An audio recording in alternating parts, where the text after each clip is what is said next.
20 नवंबर supreme court एक judgement पास करता है और अरावली हिल्स को एक स्टैंडर्डाइज्ड डेफिनेशन दी जाती है। Supreme Court redefined the new definition of Aravali. The Aravali. In the Aravali case. इसके कुछ दिनों बाद ही दिल्ली, हरियाणा और राजस्थान में अरावलीज को बचाने के लिए प्रोटेस्ट स्टार्ट हो जाते हैं। Protests have erupted across North India after the Supreme Court. आज 5 लोग अरेस्ट हो रहे हैं, कल पूरा जयपुर आएगा यहाँ पर अरेस्ट होने के लिए जब तक इस जंग नहीं बच जाता है। जहां एक तरफ लोग सड़कों पर थे तो वहीं सोशल मीडिया पर भी सेव अरावली हैशटैग ट्रेंड कर रहा था।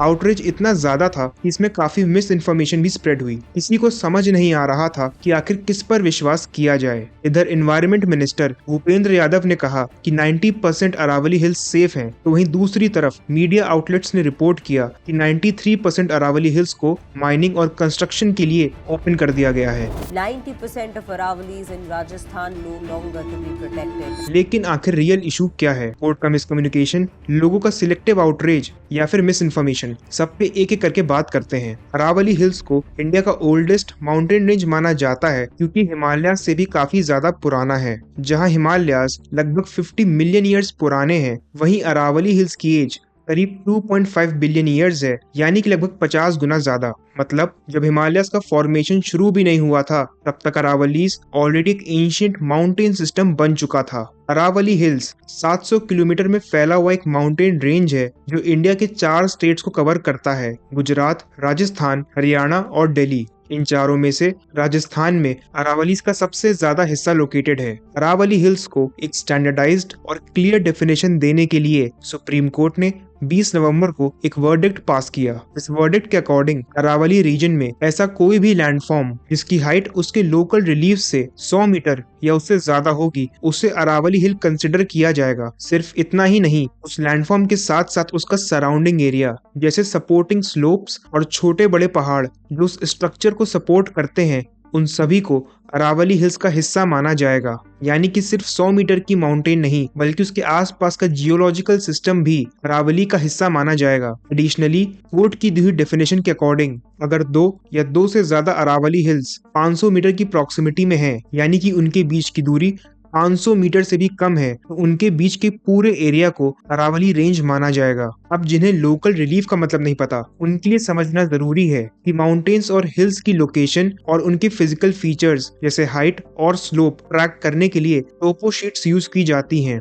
इन टोपो शीट्स पर पहाड़ों को कॉन्टूर लाइंस के थ्रू मैप किया जाता है। कॉन्टूर लाइंस में जो सबसे लोएस्ट क्लोज्ड लाइन होती है, उसे रेफरेंस के तौर पर लिया जाता है। इसी रेफरेंस से माउंटेन की हाइट कैलकुलेट की जाती है, जिसे लोकल रिलीफ कहते हैं, क्योंकि यहीं से माउंटेन का एलिवेशन स्टार्ट होता है। सुप्रीम कोर्ट ने अपनी जजमेंट में forest survey of India FSI को 6 महीने के अंदर अंदर कंप्लीट अरावली हिल रेंज की मैपिंग करने के ऑर्डर्स दिए हैं। इसके साथ ही कोर्ट ने नए माइनिंग लीजेस के डिस्ट्रीब्यूशन पर एक टेम्पररी बैन लगा दिया है और कई सेंसिटिव एरियाज में माइनिंग को स्ट्रिक्टली प्रोहिबिट भी किया गया है। जिन एरियाज को प्रोटेक्शन मिली है उसमें टाइगर रिजर्व्स और NCR के कुछ एरियाज शामिल हैं। वो रीजन्स भी इंक्लूडेड है जहां या तो पहले से प्लांटेशन है या फिर जहां 2 किलोमीटर के रेडियस में वाटर बॉडीज और वेटलैंड्स लोकेटेड हैं। इतना ही नहीं, जिन एरियाज में ग्राउंड वाटर रिचार्ज एक्विफर्स होने की पॉसिबिलिटी है, उन्हें भी माइनिंग से प्रोटेक्शन मिला है। अगर आप सुप्रीम कोर्ट के ऑर्डर को डिटेल में समझना चाहते हैं तो इसकी लिंक मैंने डिस्क्रिप्शन में प्रोवाइड कर दी है।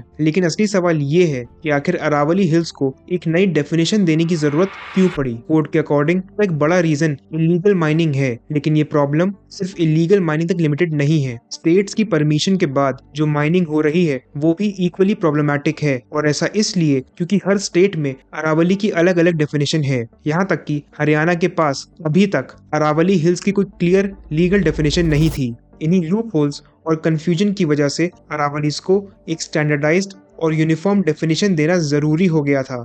Recently environment minister Bhupendra Yadav ने क्लेम किया है कि कोर्ट की नई डेफिनेशन के बाद लगभग 90% अरावली रेंज प्रोटेक्टेड रहेगी।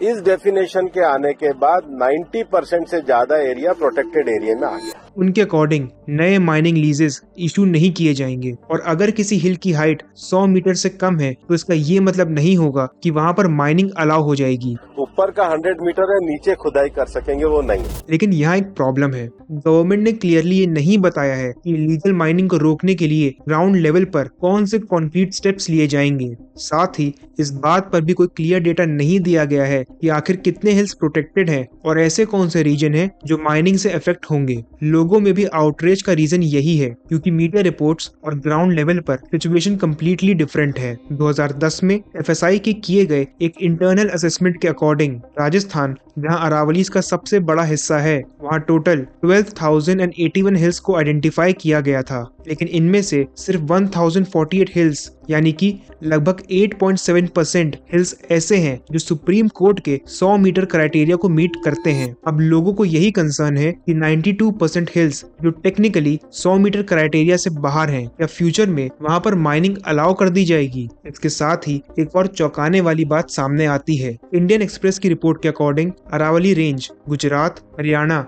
राजस्थान और दिल्ली के 34 डिस्ट्रिक्ट्स में फैली हुई है। लेकिन इन्वायरमेंट मिनिस्ट्री ने सुप्रीम कोर्ट को जो ऑफिशियल लिस्ट सबमिट की है उसमें से कई डिस्ट्रिक्ट्स का नाम हटा दिया गया है। राजस्थान की सवाई माधोपुर और चित्तौड़गढ़ डिस्ट्रिक्ट्स लिस्ट से मिसिंग हैं। यहाँ तक कि नागौर डिस्ट्रिक्ट, जहाँ FSI ने लगभग 1100 square kilometre Aravalli area identify किया था, उसे भी लिस्ट से एक्सक्लूड कर दिया गया है।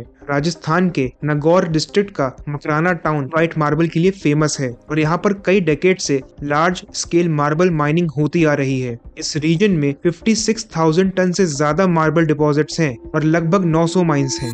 लेकिन ये पहली बार नहीं है जब कोर्ट ने अरावली हिल्स के लिए कोई जजमेंट पास किया हो। पास्ट में कई बार कोर्ट ने अरावली हिल्स में हो रही इलीगल माइनिंग को रोकने के लिए अलग अलग वर्डिक्ट्स दिए हैं। 1996 में जब माइनिंग के कारण एनवायरनमेंट सिवियरली डैमेज हो रहा था, तब सुप्रीम कोर्ट के जजमेंट के बाद दिल्ली में 100 से ज्यादा स्टोन क्वारीज को शट डाउन कर दिया गया था। इसके बाद माइनिंग को सिर्फ लिमिटेड और सैंक्शनड प्रोजेक्ट्स तक रिस्ट्रिक्ट किया गया, लेकिन इसके बाद भी इलीगल माइनिंग को पूरी तरह बंद नहीं किया जा सका। इसी वजह से 2009 में कोर्ट ने फरीदाबाद, गुरुग्राम और हरियाणा के मेवात डिस्ट्रिक्ट में माइनिंग को कम्प्लीटली बैन कर दिया था। फिर 2010 में forest survey of India FSI का 3 डिग्री स्लोप फॉर्मूला इम्प्लीमेंट किया गया, जिसकी वजह से 40% अरावली हिल्स को माइनिंग से प्रोटेक्शन मिल गई। अब यहाँ पर एक बात क्लियर हो जाती है, कोर्ट भले ही पेपर पर स्ट्रॉन्ग रूल्स बना ले, लेकिन ग्राउंड लेवल पर उनका इन्फोर्समेंट इतना इजी नहीं है। सस्टेनेबल माइनिंग और डेवलपमेंट रियलिटी ये है कि अभी भी हमारे पास इलीगल माइनिंग को इफेक्टिवली रोकने के लिए कोई स्ट्रॉन्ग मैकेनिज्म नहीं है। लेकिन आखिर अरावली हिल्स इतने इम्पोर्टेंट क्यों है? ऐसा क्या है कि कोर्ट को बार बार इंटरवीन करना पड़ता है, माइनिंग रोकनी पड़ती है और नए नए रूल्स इम्प्लीमेंट करने पड़ते हैं? अरावली रेंज एक नेचुरल शील्ड का काम करती है जो नॉर्थ इंडिया को डेजर्टिफिकेशन से बचाती है। ये माउंटेन रेंज थार डेजर्ट और नॉर्थ वेस्ट इंडिया के बीच एक वॉल की तरह खड़ी है जो डस्टी विंड्स और डेजर्ट एक्सपेंशन को स्लो करती है। इसमें अरावली के लो लेवल हिल्स का इम्पोर्टेंट रोल है क्योंकि ये डेजर्ट विंड्स को ब्लॉक करते हैं। FSI के 3 डिग्री स्लोप रूल के अंडर ये हिल्स पहले प्रोटेक्टेड थे, लेकिन नई डेफिनेशन के अकॉर्डिंग इन लो लेवल हिल्स को अरावली का हिस्सा नहीं माना जाएगा। आज अरावलीज के प्रेजेंट होने के बावजूद दिल्ली का AQI 800-900 पहुंच जाता है। तो जरा सोचिए, अगर ये माउंटेन्स नहीं होती तो दिल्ली और उसके आसपास के रीजन्स अब तक डेजर्ट लाइक एरियाज में ट्रांसफॉर्म हो चुके होते। 3 इंपॉर्टेंट रिवर्स बानस, साबरमती और लूनी भी अरावली हिल से ही ओरिजिनेट करती हैं। इसके साथ ही अरावलीज रेन वाटर को अब्सॉर्ब और स्टोर करके ग्राउंड वाटर रिचार्ज करने में एक इम्पोर्टेंट रोल प्ले करते हैं। इसी रिचार्ज के थ्रू हरियाणा, दिल्ली और राजस्थान जैसे रीजन्स में पीने का पानी और ग्राउंड वाटर सप्लाई पॉसिबल हो पाता है। अरावली हिल्स को राजस्थान का इकोलॉजिकल बैकबोन भी कहा गया है क्योंकि इस माउंटेन रेंज का लगभग 80% हिस्सा राजस्थान की 27 डिस्ट्रिक्ट्स को कवर करता है। एक रिपोर्ट के अकॉर्डिंग राजस्थान के लिए अरावली ग्राउंड वाटर का सबसे बड़ा सोर्स है। ऐसा इसलिए क्योंकि पर हेक्टेयर ये हिल्स लगभग 20 lakh litre ground water recharge करने में केपेबल है। अरावलीज में रहने वाली ट्राइबल कम्युनिटीज जैसे भिल और ग्रसिया का लाइवलीहुड भी इन्हीं पहाड़ों से डायरेक्टली लिंक्ड है। इन कम्युनिटीज की फार्मिंग, वाटर रिक्वायरमेंट और डेली सर्वाइवल अरावलीज और इनसे निकलने वाली रिवर्स पर डिपेंडेंट है। और अरावली हिल्स ने केवल ह्यूमंस को ही नहीं बल्कि एनिमल्स जैसे लेपर्ड्स, रेप्टाइल्स और 300 से ज्यादा बर्ड स्पीशीज को शेल्टर दिया हुआ है। अरावलीज किसी ट्रेजर से कम नहीं है। ये mountain range copper, zinc, lead, silver और मार्बल जैसे हाई वैल्यू मिनरल्स का हब है। यहाँ तक कि ताजमहल में यूज हुआ फेमस व्हाइट मार्बल जिसे मकराना मार्बल कहा जाता है, वो राजस्थान के अरावली रीजन में पाया जाता है। अब जब अरावलीज में इतने हाई वैल्यू मिनरल्स प्रेजेंट हैं, तो ऑब्वियस सी बात है कॉर्पोरेट्स, सैंड माफियाज और रियल एस्टेट की नजर हमेशा इस रीजन पर बनी रहती है। 2018 में सुप्रीम कोर्ट के थ्रू अपॉइंट की गई सेंट्रल एम्पावर्ड कमेटी (CEC) की रिपोर्ट में ये रिवील हुआ कि राजस्थान के अलवर डिस्ट्रिक्ट में इलीगल माइनिंग के चलते 128 में से 31 हिल्स को फ्लैटन कर दिया गया था। मतलब सिर्फ एक डिस्ट्रिक्ट में अरावलीज का लगभग 25% हिस्सा ऑलरेडी डिस्ट्रॉय हो चुका है। और ये सब तब हुआ जब राजस्थान में 100 मीटर क्राइटेरिया पहले से ही एप्लीकेबल था। अब एक हाइपोथेटिकल सिचुएशन लेते हैं। सपोज अरावली रीजन में एक हिल है जिसकी हाइट लोकल रिलीफ से 97 मीटर्स है। इस वजह से ये हिल ऑटोमेटिकली सुप्रीम कोर्ट की डेफिनेशन से बाहर हो जाता है। उस हिल पर ना तो फार्मिंग हो सकती है और ना ही ग्राउंड वाटर का कोई सोर्स प्रेजेंट है। लेकिन फिर भी ये हिल थार डेजर्ट के एक्सपेंशन और डस्ट को रोकने में मदद करता है। ऐसे केस में सवाल ये है कि क्या इस हिल को फ्यूचर में प्रोटेक्ट किया जाएगा या यहाँ पर सस्टेनेबल माइनिंग होगी। रियलिटी ये है कि इस हिल पर माइनिंग होगी या नहीं, इसका फैसला सुप्रीम कोर्ट नहीं बल्कि ग्राउंड पर प्रेजेंट लोकल लेवल ऑफिशियल्स जैसे कि तहसीलदार और पटवारी करेंगे। अब इंडिया में इलीगल माइनिंग का प्रेशर और लोकल लेवल करप्शन का स्केल किसी से भी छुपा नहीं है। और बाई चांस अगर कोई ऑनेस्ट और अपराइट ऑफिसर इलीगल माइनिंग को अपोज करता है तो उसे सीधे सीधे सैंड माफियाज का सामना करना पड़ेगा। और पास्ट में ऑलरेडी कई ऐसे केसेस हो चुके हैं जिससे हमें आज ये तो पता है कि जो ऑफिसर्स सैंड माफियाज से भिड़ते हैं उनका क्या अंजाम होता है। देखिए, हर कंट्री के लिए डेवलपमेंट फर्स्ट प्रायोरिटी होती है और इसमें कोई भी गलत बात नहीं है। लेकिन जब डेवलपमेंट के नाम पर नेचुरल रिसोर्सेज का डिस्ट्रक्शन होता है तो यहाँ पर एक क्लियर लाइन ड्रॉ करना जरूरी हो जाता है। ऐसा डेवलपमेंट शायद हमारी GDP को इम्प्रूव कर दे और हम पेपर पर भी डेवलप्ड लग सकते हैं, लेकिन नेचुरल रिसोर्सेज को डिस्ट्रॉय करने का प्राइस हमें कहीं ना कहीं तो चुकाना पड़ेगा। जैसे कि हरियाणा में लाइसेंस्ड माइनिंग का एग्जाम्पल ले लीजिए। चरखी, दादरी और भिवानी डिस्ट्रिक्ट्स में पहाड़ों को लगभग खत्म कर दिया गया है और महेंद्रगढ़ में ग्राउंड वाटर लेवल 1500 से 2000 फीट तक गिर चुका है। इसी साल उत्तराखंड में जो फ्लड्स आए उसके पीछे डिफॉरेस्टेशन को एक मेजर रीजन बताया गया है, लेकिन लगता है हमने वहां से भी कुछ नहीं सीखा। हाल ही में बॉम्बे हाई कोर्ट ने वर्सोवा भ्यानदेर प्रोजेक्ट के लिए 45,000 मैनग्रोव्स कट करने की परमिशन दे दी और इसके कॉम्पनसेशन में कोर्ट ने 3 गुना मैनग्रोव्स लगाने का ऑर्डर दिया है। लेकिन जो प्रोटेक्शन और बेनिफिट्स हम इन 45,000 मैनग्रोव से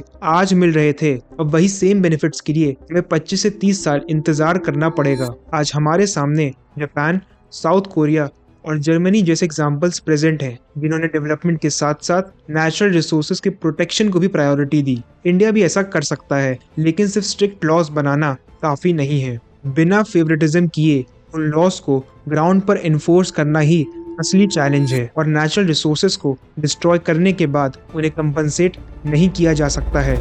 He says, Arnab, you are questioning our decision on Aravallis, but we are making Miyawaki forest. Can you please also create a mountain range?